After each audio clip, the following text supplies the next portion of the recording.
이야기 두 번째 시간입니다. 오늘도 말씀을 함께 나누면서 성경 말씀을 읽어 나가겠습니다. 성령께서 성경을 읽어 나갈 때 감동하시고 감화하시기를 바랍니다. 흔히 사람들은 야곱에 대해서 야심가다, 약삭빠른 사람이다, 비겁한 사람이다, 상당히 일반적인 그릇된 인식을 가지고 있습니다. 그런데 창세기 25장 27절 하반절 말씀을 보면 그러나 야곱은 조용한 사람이었다.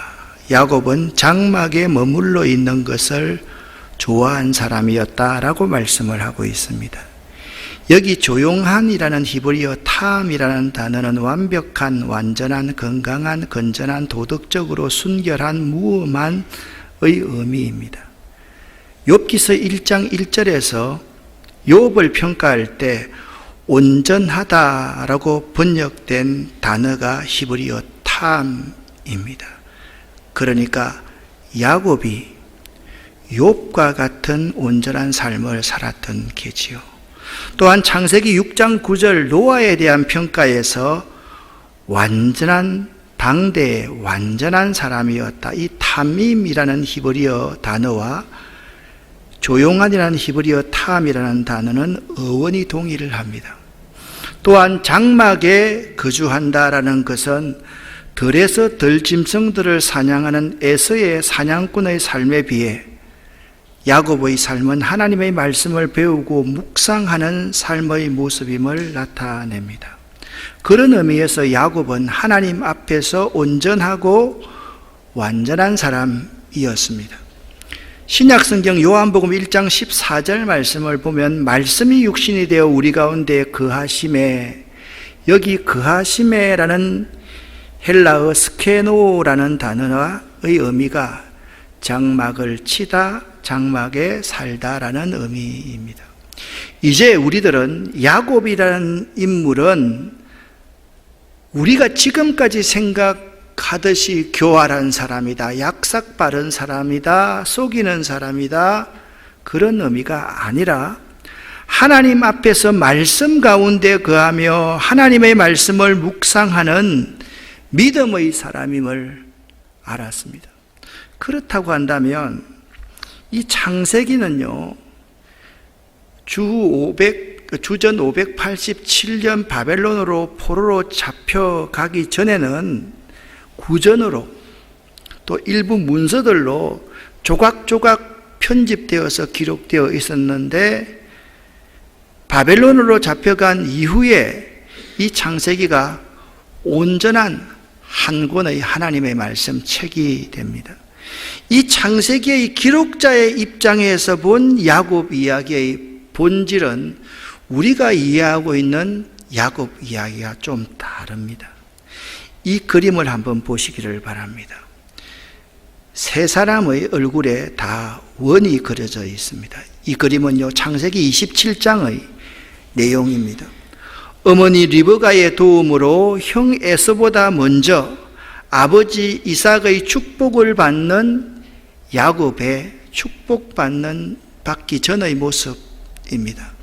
이 그림에서 아버지 이삭의 모습은 나이 들어 눈이 잘 보이지 않는 모습입니다. 그렇게 이해가 되십니까? 그리고 어머니 리브가의 모습은 둘째 아들 야곱에게 아버지 이삭이 큰아들 에서의 줄 알고 축복을 하는데 눈치채지 못하도록 손가락으로 이렇게 입을 막고 있는 그러한 그림입니다. 그리고 아들 야곱은 어머니 리브가가 시키는 대로 하기 위해서 어머니의 얼굴만 바라보고 있는 그림입니다. 이 성경에서 야곱은 하나님의 축복을 사모하는 어머니 리브가에게 순종하는 아들입니다.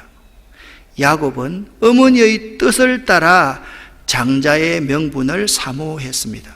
창세기 25장 31절부터 34절까지의 말씀을 보면 야곱이 형 에서에게 장자의 명분을 사는 이야기가 나옵니다. 창세기 기자는 25장 34절에서 자기의 신앙의 견해를 이렇게 표현하고 있습니다.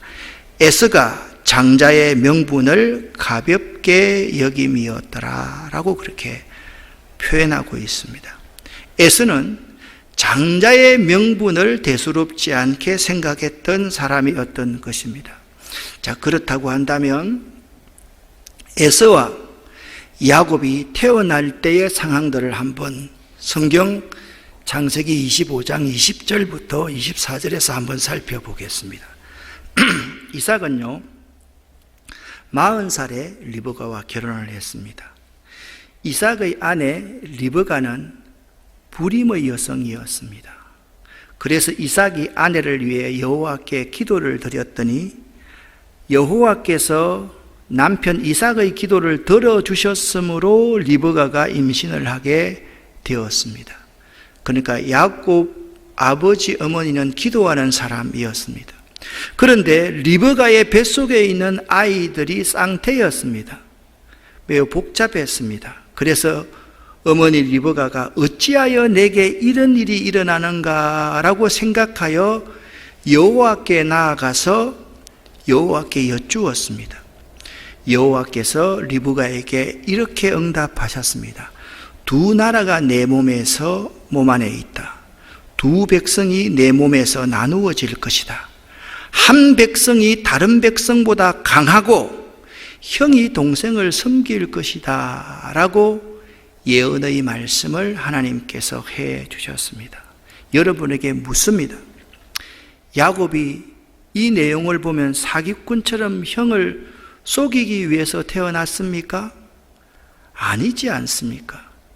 아니면 야곱이 하나님의 축복을 사모하지 않았습니까? 아니지 않습니까? 이 야곱은 하나님의 축복을 아주 사모한, 아버지가 기도해서 불임을 해결했고 어머니도 여호와께 물어서 하나님의 계시의 말씀 가운데 태어난 아들이 야곱이었습니다. 그런 의미에서 야곱의 이야기는 한 가정의 이야기가 아니라 하나님의 긴 섭리 가운데 있는 하나님 구원 역사의 이야기임을 알아야만 합니다. 야곱 이야기는 하나님이 계시하신 하나님의 말씀의 성취 가운데 있는 믿음의 가정의 대물림에 관한 이야기인 것입니다. 이삭의 아내는 아이를 낳지 못했습니다. 그래서 이삭이 여호와께 기도드렸습니다. 여러분, 28장 2절에 이삭과 리브가의 아들 야곱이 한 번이라도 기도했다는 이야기가 나오지 않습니다. 야곱은요, 어머니 아버지는 기도하는 사람이었는데 자신은 기도하는 사람이 아니었습니다. 리브가 속에 있는 두 아이는 두 나라였습니다. 두 백성이었습니다. 어차피 하나님께서 나누어질 백성으로 창조하신 두 아이임을 알아야만 합니다. 사실 야곱 이야기는 야곱 이야기가 아니라 모든 인류를 구원하시려는 하나님의 스토리인 것입니다. 자꾸만 야곱의 이야기를 인간의 관점에서 바라보려고 하니까 인간적인 해석만 야곱 이야기에서 끄집어내려고 하는 것입니다. 속인다, 사기친다, 발꿈치를 잡고 태어났다. 여러분, 어제 말씀드렸지만, 아니 쌍둥이가 태어나는데 그러면 아이가 여러분 엄마 뱃속에서 나올 때 다리부터 나옵니까? 머리부터 나옵니까? 머리부터 나오잖아요. 동생은 발꿈치를 잡고 태어날 수밖에 없습니다. 그것이 왜 사기꾼입니까? 아니지 않습니까?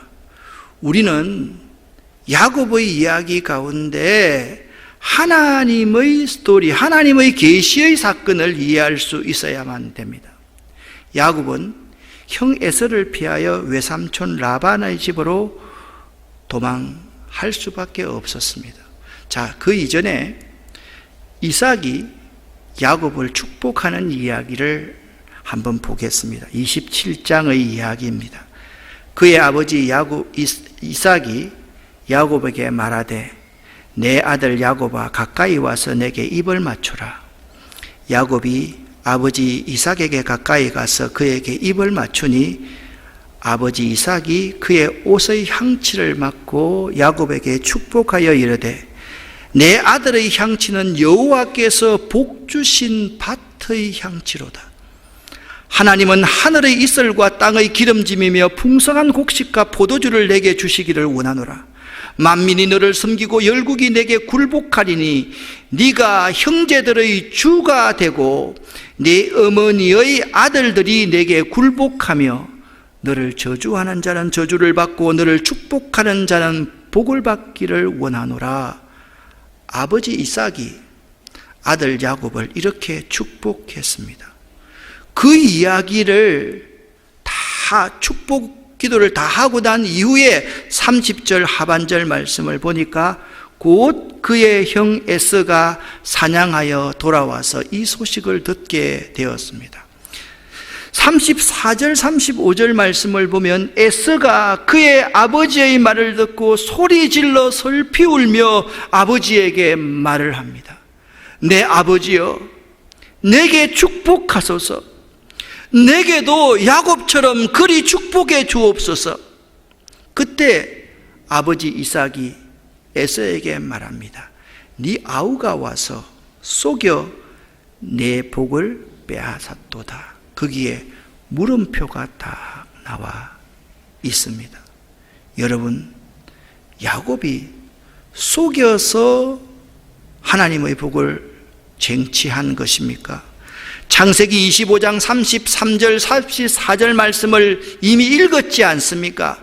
에서가 장자의 명분을 소홀히 여겼기 때문에 하나님께서 야곱에게 복을 내리신 것이죠. 27장 41절에 에서의 마음속에 도끼가 올랐습니다. 그의 심중에 이르기를 아버지가 죽을 때가 가까웠은즉 내가 내 아우 야곱을 반드시 죽이리라 라고 그의 마음속에 도끼를 품고 있습니다. 맏아들 에서의 이 말이 어머니 리브가에게 들렸습니다. 이에 사람을 보내어서 작은 아들 야곱을 불러서 야곱에게 말합니다. 네 형 에서가 너를 죽여 그 한을 풀려고 하니까 내 사랑하는 아들아, 내 말에 순종하고 일어나서 하란으로 가면 외삼촌 외할아버지 집에 있는데 거기로 피신하여 있거라. 때가 되면 내가 너를 부를 것이다 라고 말해요. 그래서 야곱은 그 에서의 낯을 피해서 하란으로 가는 도중이었습니다. 그 내용이 오늘 본문인 창세기 28장에 나옵니다. 여러분, 아버지 이삭이 야곱에게 실수로 축복한 것이 아님을 28장 1절을 보면 알 수가 있습니다. 아버지 이삭이 야곱을 불러서 복을 빌어주며 당부했습니다. 가나안 여자와는 결코 결혼하지 말아라. 이미 여러분, 에서가 가나안 여인과 결혼하여서 아버지 어머니의 근심거리가 된 상황이었습니다. 이미 이삭의 마음속에는 아브라함, 자기에게 왔던 이 복이 야곱에게 흘러가야 된다는 사실을 아버지 이삭은 알고 있었던 것입니다. 그리고 밧단 아람에 계신 외할아버지 집으로 가라고 야곱이 축복을 합니다. 축복한 내용이 3절 말씀입니다. 전능하신 하나님께서 너에게 복을 주시고 너에게 많은 자녀를 주셔서 네가 많은 백성의 조상이 되기를 원한다. 아브라함에게 주셨던 복을 너와 내 자손에게도 주셔서 지금 네가 나그네처럼 살고 있는 이 땅, 하나님께서 아브라함에게 주신 이 땅을 차지할 수 있기를 바란다. 나는 아브라함과 너의 가교 역할을 하는 아버지이다 라고 말합니다. 이 말을 한 후에 이삭은 자기 사랑하는 둘째 야곱을 밧담 아람으로 보내었다.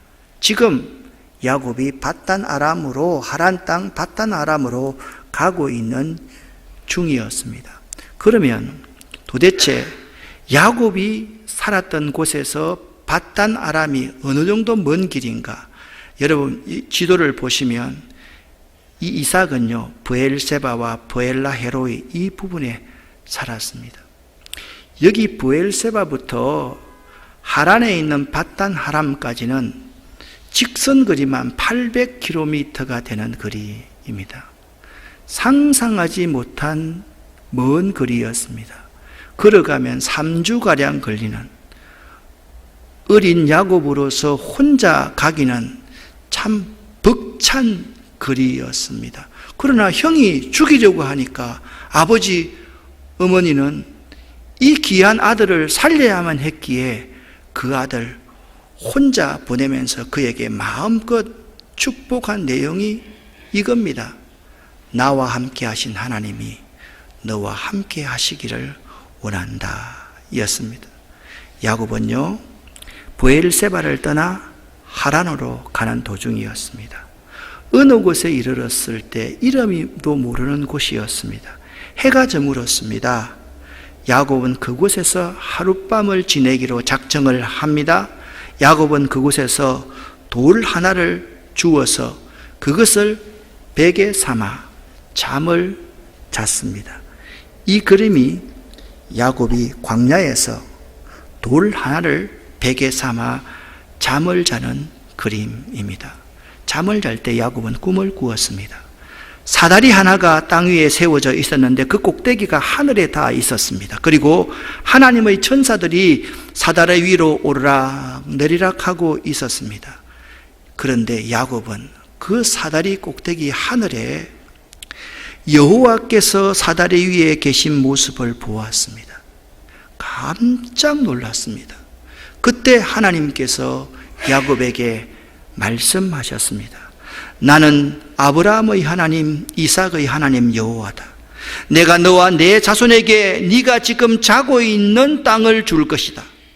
네 자손은 땅의 티끌처럼 많아져서 동서남북 사방으로 퍼지며 땅 위의 모든 민족들이 너와 내 자손을 통해 복을 받을 것이다. 나는 너와 함께하고 네가 어디로 가든지 너를 지켜줄 것이다. 그리고 너를 다시 이 땅으로 데려오리니 내가 너에게 약속한 것을 다 이루어주기 전까지는 너를 결코 떠나지 않을 것이다 라고 하나님께서 야곱에게, 잠자고 있는 야곱에게 말씀해 주셨습니다. 그 말씀은 야곱의 가슴에 잘 박힌 모처럼 박힌 말씀이었습니다. 이곳에서 야곱은 꿈을 꾸었고 하늘 사닥다리의 경험을 하였고 하나님을 보았고 그리고 하나님의 말씀을 그의 가슴에 담았던 것입니다.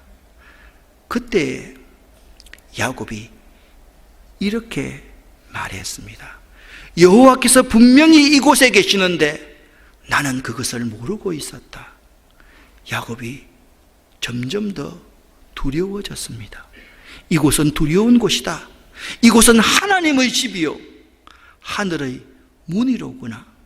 그래서 야곱은 밤새 뒤척이다가 아침에 일찍 일어나서 베개로 삼았던 돌을 가져다가 기둥처럼 세웠습니다. 그리고 그 꼭대기에 구별하는 기름을 부었습니다. 그리고 그곳의 이름을 벳엘 성이다 라고 불렀습니다. 베드 하면 집이라는 뜻입니다. 엘, 하나님이라는 뜻입니다. 임마누엘, 사무엘, 하나님의 집을 그곳에 세운 것입니다. 그리고 야곱은 그 베델에서 하나님께 이렇게 서원합니다. 하나님께서 저와 함께하여 주시고 이 여행길에서 저를 지켜주시고 먹을 음식과 입을 옷을 주셔서 무사히 아버지의 집으로 돌아갈 수 있게 해주시면 첫째, 여호와께서 저의 하나님이 되심을 고백하고 섬기겠습니다. 두 번째, 내가 기둥처럼 세운 이 돌은 하나님의 집이 될 것입니다. 세 번째, 하나님께서 저에게 주신 모든 것의 10분의 1을 반드시 하나님께 바치겠습니다 라고 서원을 했습니다. 사랑하는 여러분, 야곱 이야기 두 번째에 베델에서의 하늘 사닥다리를 경험한 야곱의 교훈입니다. 하늘 사닥다리 꼭대기에 하나님을 경험한 야곱의 교훈입니다. 하나님의 그 말씀을 직접 들은 야곱의 교훈입니다. 첫 번째, 믿음은 떠남에서부터 시작합니다. 아브라함도 본토 친척 아비의 집을 떠남으로써 믿음의 여정을 시작했습니다. 우리의 믿음의 주가 되시는 예수님도 하늘을 떠나서 이 땅에 오셨습니다. 떠남은 믿음의 매우 중요한 요소입니다. 이분은 지구촌 교회를 담임하시던 진재혁 목사이십니다. 담임을 하시던 분이 아프리카 케냐 선교사로 떠나십니다. 매우 바람직한 모습입니다.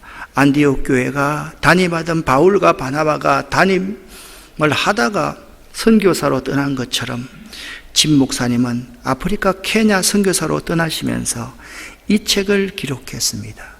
떠남의 축복이라는 책입니다. 이 책 내용 가운데 1장, 2장, 3장, 10장의 타이틀을 여러분에게 소개하려고 합니다. 1장은 믿음의 여정입니다. 믿음은 떠남에서 증명된다. 세상이 변화되는 원리가 떠남에서부터 변화가 시작된다. 진짜 교회의 모습은 수구적인 교회가 아니라 자꾸 변화되고 움직이고 떠나는 모습이 진짜 교회의 모습이다. 떠남은 축복이다. 떠남은 은혜의 시작점이다. 영어로 by grace in faith to blessing 이라고 말씀을 적어 놓았는데 이 말의 의미는 뭐냐면 은혜에 의한 떠남, 믿음으로 떠남, 축복을 향한 떠남이 은혜에 의해서 떠날 수 있고 믿음으로 떠날 수 있고 축복을 향하는 사람, 축복을 받으려는 사람은 반드시 떠나야만 한다 라고 말하고 있습니다. 그리고 3장은 축복의 통로에 대해서 말하고 있습니다. 축복은 막히지 않고 흘러야 가능하다라는 것입니다.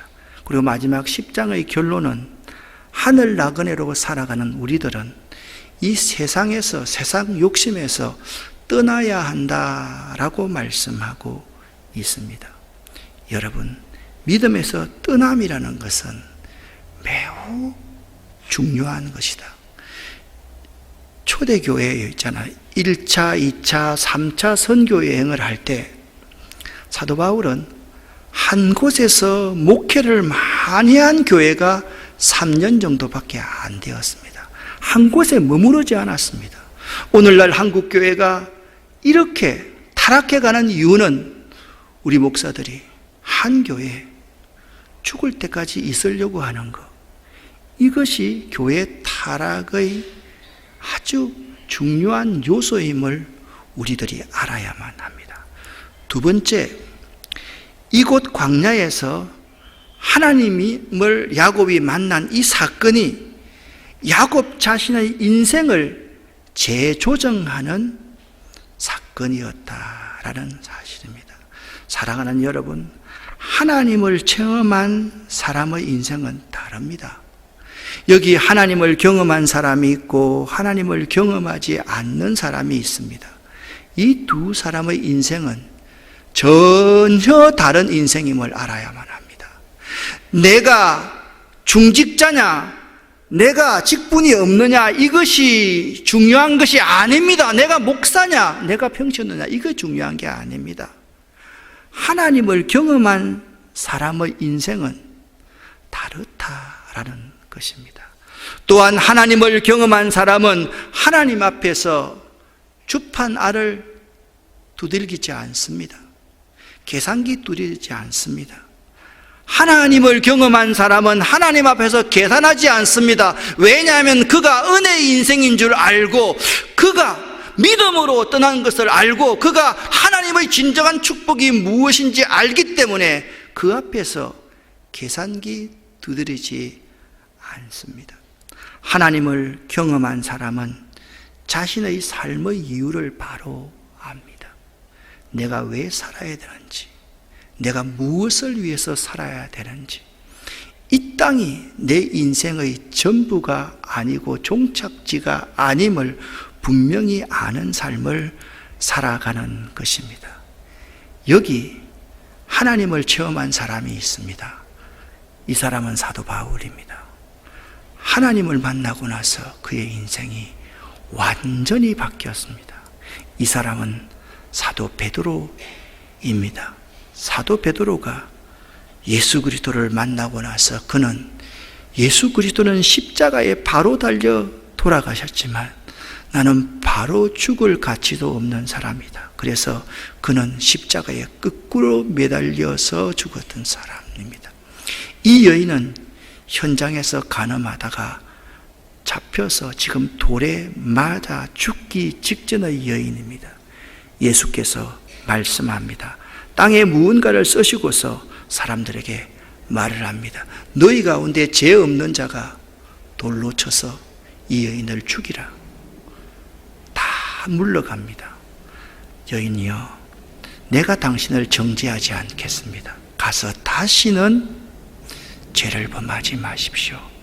그 만남은 그 여인의 인생을 아마도 재조정하게 되었을 것입니다. 이 여인은 7 귀신이 들렸던 막달라 마리아입니다. 이 막달라 마리아는 부활한 예수를 처음으로 만났던 여인이었던 것입니다. 사랑하는 성도 여러분, 야고보의 이 하나님을 경험하고 하나님을 체험한 것, 하나님의 복을 받는다는 것은 어떤 의미가 있느냐? 하나님의 언약을 다시 기억하고 가슴 속에 새긴다라는 의미입니다. 여러분이 정말 하나님의 복을 받고 싶습니까? 하나님의 언약을 다시 기억해 내십시오. 그리고 그 언약을 여러분의 가슴에 잘 박힌 모처럼 새길 수 있으면 그는 반드시 하나님의 복을 받게 되어 있습니다. 오늘 13절 말씀에 나는 여호와니 너의 조부 아브라함의 하나님이요 이삭의 하나님이라 라고 말씀하고 있습니다. 아브라함의 하나님, 이삭의 하나님이 바로 너의 하나님이 되겠다라고 말씀하고 있는 것입니다. 사랑하는 여러분, 하나님의 복을 받을 사람은요, 삶 가운데 깨달음을 경험합니다. 어떤 사람은요, 어떤 사건들이 좋은 사건, 그렇지 않은 사건이 있어도 깨달음이 없습니다. 깨달음이 없는 사람은 복을 놓치는 사람입니다. 오늘 16절 말씀을 보면 야곱이 잠이 깨어 이르되 여호와께서 과연 여기 계시거늘 내가 알지 못하였도다 라는 깨달음을 야곱은 그 베델에서, 그 강야에서 깨달음을 갖게 되었던 사람입니다. 또한 여러분, 하나님을 진정으로 체험한 사람은 하나님을 두려워합니다. 그리고 하나님의 집을 세웁니다. 야곱이 17절 말씀에 이렇게 말합니다. 이에 두려워하여 이르되 두렵도다 이곳이요 이것은 다름 아닌 하나님의 집이요 하늘의 문이로다 라고 고백합니다. 여러분, 광야 그곳에 돌 하나에 돌베개를 했던 그것이 하나님의 집이라고 깨달음을 갖게 된 것이요, 고백하게 되는 것이죠. 이곳이 하늘 사닥다리를 경험한 하나님의 천사가 오르락내리락 하고 하늘에 하나님이 계시고 하나님께서 말씀을 주시는 하늘의 문임을 깨달은 곳이 바로 그곳이라는 것입니다. 야곱은요, 이제 하나님께 서원하는 삶, 하나님께 자신의 모두를 드리는 삶을 이렇게 삽니다. 여러분 인생에 꼬이고 잘 안 되시는 분들이 있습니까? 그럴 때 여러분 하나님 앞에 야곱처럼 이렇게 서원을 한번 해보시기를 바랍니다. 야곱이 서원하여 이르되 하나님이 나와 함께 계셔서 나를 지키시고 내게 필요한 것을 주시어 내가 평안히 아버지의 집으로 돌아가게 하시오면 여호와께서 나의 하나님이 되실 것이요 내가 기둥으로 세운 이 돌이 하나님의 집이 될 것이요 하나님께서 내게 주신 모든 것에서 10분의 1을 내가 반드시 하나님께 드리겠나이다 하였더라. 할렐루야. 야곱은 이런 서원을 하는 사람이었습니다. 사랑하는 성도 여러분, 야곱의 아버지 이삭은 어떤 사람이었습니까? 아브라함에게 축복된 언약의 자손이 야곱의 아버지 이삭이었습니다. 이삭이 이 축복된 하나님의 언약을 누구에게 이어줄 것인가? 이 문제에서 야곱이 이겨서 하나님의 약속을 이어받은 것입니다. 사랑하는 성도 여러분, 여러분과 제가 이 야곱처럼 그런 삶을 한번 살아보실 수 있기를 예수 이름으로 간절히 축원합니다. 기도하겠습니다. 살아계신 하나님 아버지요, 우리가 야곱처럼 그러한 삶 꿈꾸면서 하늘 사닥다리를 경험하는 삶, 하나님을 만나고 체험하는 삶, 하나님의 음성을 듣는 삶, 하나님을 두려워하여서 그곳에 하나님의 집을 세우고 하나님께 서원하는 삶 살아가기를 원합니다. 함께하여 주시옵소서. 은혜 가운데서 떠날 수 있게 하시고 믿음 가운데서 떠날 수 있게 하시고 축복을 향한 여정으로 떠날 수 있는, 버릴 수 있는, 포기할 수 있는 저와 우리 모든 성도 되기를 원합니다. 예수 그리스도 이름으로 축복하옵고 간절히 기도 올립니다. 아멘.